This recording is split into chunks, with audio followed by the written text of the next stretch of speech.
Yep. What's wrong with it? I don't know. It's something's busted and it's.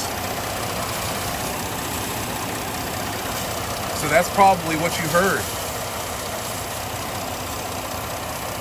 All about. Plastic. For some reason, I don't know why. Yeah, all that stuff is. Wow. Well, cool, man.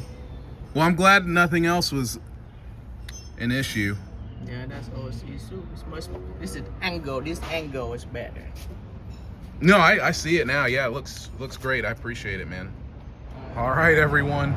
False alarm. It turned out to be the hoses that were right up there at the top. Just the way that one hose broke, you couldn't really see it. So I was proactive with the other hose and replaced the other hoses that were there that could be a problem later.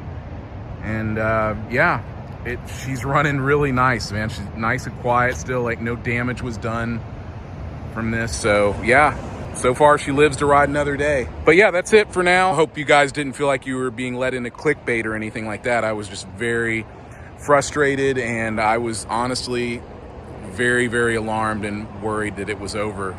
But yeah, here we go, man. Let's take this thing to 310,000 miles and beyond.